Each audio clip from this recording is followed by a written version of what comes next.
Hello everybody! It is another beautiful day in Cape Town. I know I did not post yesterday. I was exhausted and I didn't really have much to say, so therefore no video. But I had class in the morning, so yeah, I did that. And then I went up to Rhodes Memorial to go and take some photos. Nothing particularly groundbreaking there. I was hoping to get some shots of squirrels. I'm finding that photographing of squirrels is good practice for me. Mainly because squirrels are fast and you've got to track them. Also, you've got to have your settings right for when you find them and all that. But I fall into this trap where I always want to have my aperture as wide as possible when taking photos to let in as much light as possible, because I always want to have my ISO as low as possible. And by having the aperture as wide as possible, I end up with a very shallow depth of field. Now, shallow depth of field is great if your focus is on point. But when you're trying to take photos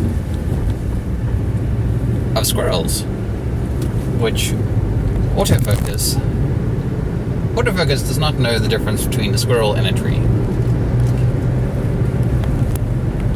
So unless you're manually focusing, and if you can manually focus quickly enough while trying to chase a squirrel, good for you, because I can't. But if you can manually focus, yeah, good.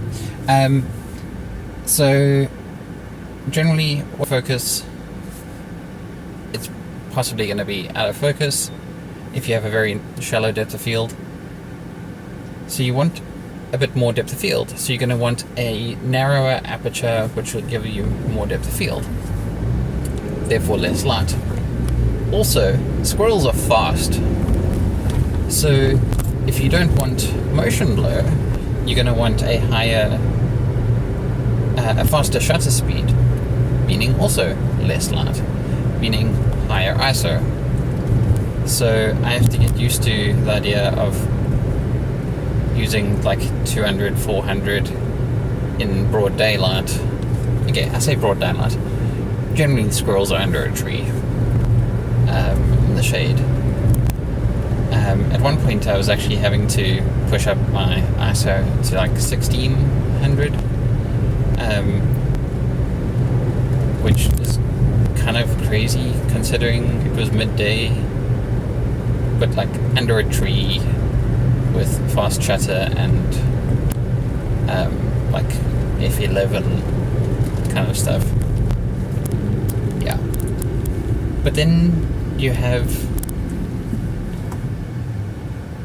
a squirrel that is not blurry even when moving quickly, and you have enough depth of field that everything's in focus, which is good. The only trick is then finding the squirrel that is not hiding. Yeah. So most of the squirrels up at Rhodes Memorial were hiding. I did find one that was in the tree eating, and I did manage to get a few shots of that one. So that was cool. Not the greatest, so I'm not sure if I'm going to post any of those. But yeah, so squirrels are my new practice fodder.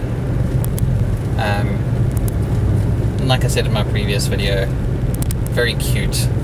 So I think there's going to be many photos of squirrels from me over the coming weeks. But yes, we continued with the Photoshop course today. Yesterday we were doing like healing brushes and content aware fill and stuff, which was lots of fun. A great bit of news from Monday evening, yesterday morning, was that DaVinci Resolve 16 was announced. I used DaVinci Resolve for editing my videos, so I'm very happy about that. DaVinci Resolve now has content aware full stuff built into it, which is very nifty. I was pretty sure it was coming since it got added to After Effects from Adobe, and since it was added there, I was like, okay, I'm pretty sure it's coming for DaVinci as well, because, you know, you gotta compete. We got a whole slew of extra features, one of which was the ability to auto upload to YouTube after the videos finish rendering, which is nice. I'm a little annoyed that it only allows you to link one YouTube channel to your account though. People like me who have multiple accounts, and possibly like multiple accounts that you manage for other people, like I have access to the CodeBridge account, so that I can do videos for them. It would be nice to authenticate the multiple accounts and then have that as a drop down. So I'm going to suggest that as a feature. It's not a hard thing to add to the application. I mean, all you've got to do is do the authentication, save the tokens, and then do a drop down. It's really easy. But it's something that's easy to overlook, I think. Likewise, there's the same feature for Vimeo uploads, and there's also integration with Frame.io, although the Frame.io integration seems to only be in the studio version, which is the pay version, which kind of makes sense because that's more of like a businessy function, like a commercial type of thing, which I get. No, this is not big enough for parking.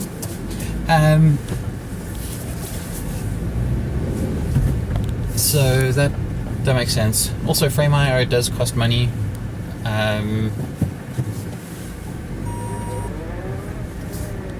Frame.io, for those who don't know, is a collaboration tool that allows multiple editors or multiple team members to collaborate on the same video, or for you to like edit and then send the video that you're working on to your customer to see, and they can annotate the video and send it back to you, and they can say this needs changes and stuff, and then you can see the changes and carry on editing. It's very cool. So that's a tool I will be thinking about in future when I have money for it and paying customers. So yeah, I have just arrived at an appointment. I will be back later. Okay, so I'm back. So earlier on I was listening to the Ham Radio Workbench podcast. So I was listening to an episode about Arduinos, and remembered that I have a bunch of Arduinos at home that I haven't used. Actually, I have a pile of Raspberry Pis at home that I haven't used either. So, yeah, I should get on that. But listening to them talking about Arduinos and what they can be used for and stuff, I remembered how much stuff I've got sitting at home that I really should get on using and playing with and tinkering. Like projects that I've got that I've half finished. It's like I've got a Bitx, micro Bitx radio, which is based on the Arduino, that is sitting at home. It's a radio that comes like half assembled.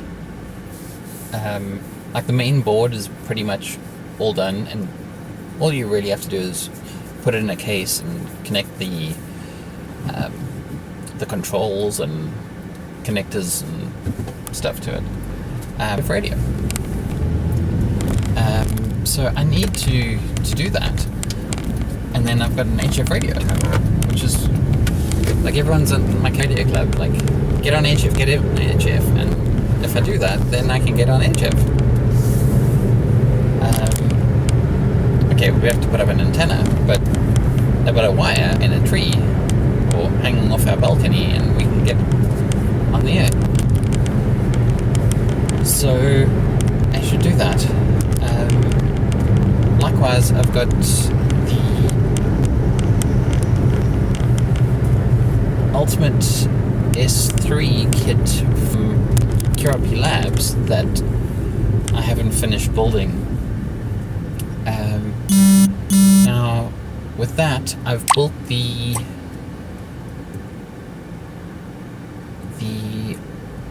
temperature controlled oscillator component of that. I've also got the GPS module. I've got a spare GPS module for that, which I want to use to build a clock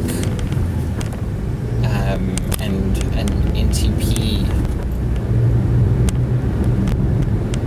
server, which will actually be really cool, because in that case it'll basically be a network. Well, what it'll do is it'll use the GPS to get the time from GPS satellites. So it's super accurate, because GPS satellites have atomic clocks on board. So you know your time is accurate, like super, super accurate, right? And then you put a little microcontroller attached to there that has a connection to the network, and you then allow that to be a network time server for your network at home. So then all the computers on your network can basically get their time from this GPS and get super accurate time. And then like all the clocks on all your computers are set to the same value and are accurate, which is great. So no drifting clocks.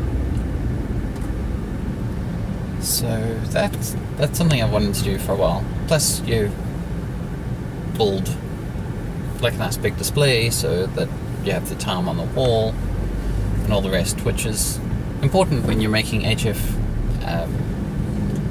contacts, because you need to log the time of each of your contacts. But yeah, we'll get to that. But that's all the thing. And of course the Ultimate S3 kit is a whisper transmitter, or beacon kit, and that needs the GPS part in order to synchronize its it gets its time so that it knows when to transmit, because it needs to transmit at a specific time. and it also needs to know where it is so that it can transmit its location. So yeah, but I need to finish building that kit. I made a video of me soldering up part of it before, but now I have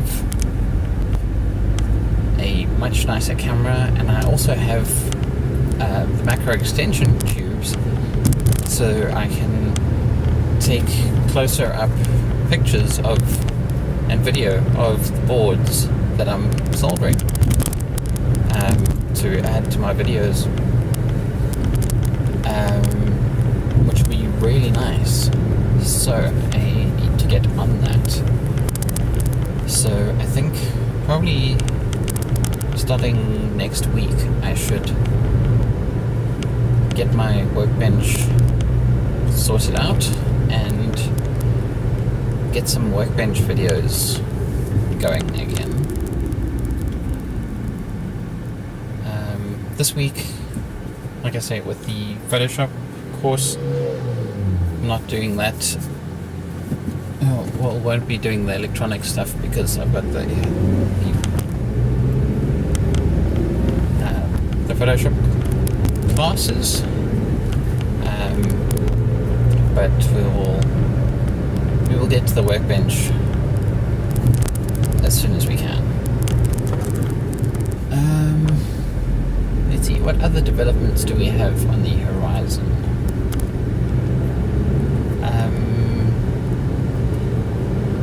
As I mentioned earlier in the week, on Friday is the ham radio Symposium in Stellenbosch.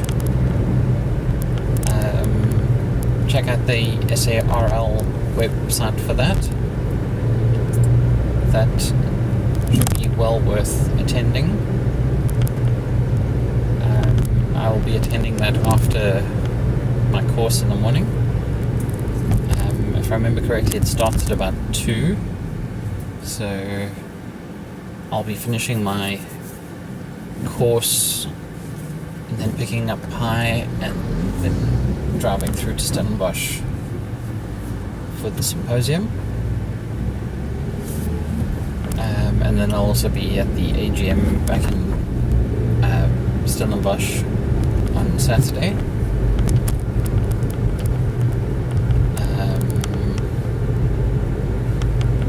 What else is there? I'm looking at picking up some part-time photographic and videographic cinematographic work in the not too distant future.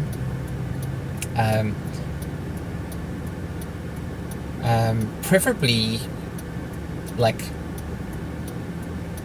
actually sort of apprenticing with someone else. Now the reason I say this is, with most industries,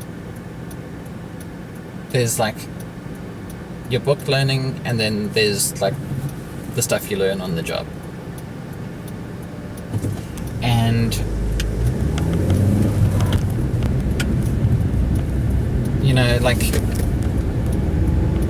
the stuff you learn on the job, some of it you will only ever learn on the job. You will not learn from a book. And some of it is just where the suppliers are, and who the good suppliers are and who not to deal with. But some of the things are also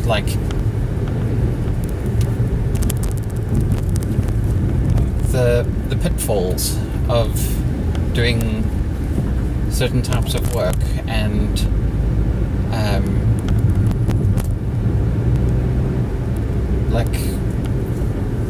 good ways of dealing with customers and that type of stuff, and these are useful things to learn by sort of apprenticing with someone, working working with or for someone else. So I'm thinking about picking up some part-time work, doing some video and possibly some photo work, but preferably more on the video side. In the not too distant future, preferably only like 2, maybe 3 days a week, but not really much more than that, because I do need time for my studies, and like I do also need to watch my energy levels and stuff. So that's a thing. But if anyone knows of someone who would be interested in such an apprentice type person,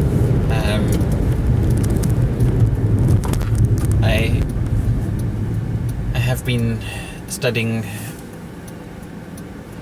the stuff for a couple of months now. I am interested. I am very keen. I think I'll learn fairly quickly.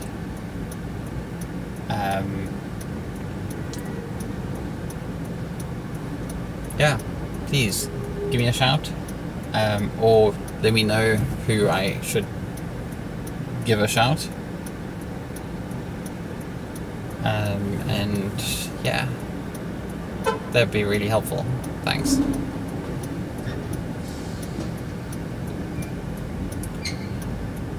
But yeah, right now I am headed home to have a nap, because I have not been getting enough sleep lately, and it is accumulating and leading towards a migraine, and I'm trying to avoid having another migraine between now and the symposium, or at this rate possibly landing on the symposium, in an effort to avoid another migraine this week. I'm going to go and have a nap and a bunch of more fluids, and we will catch you possibly tomorrow.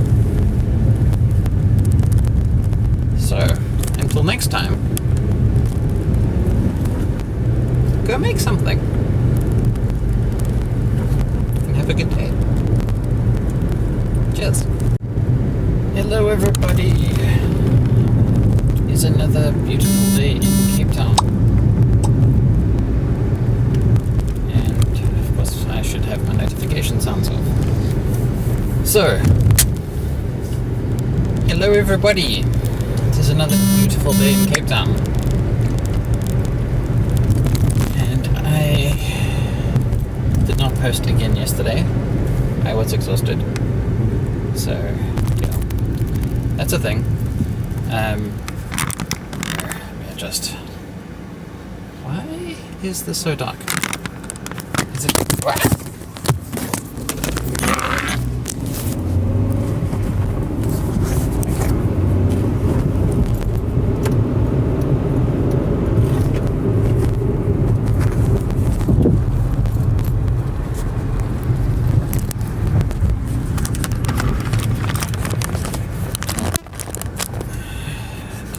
Plug and drive.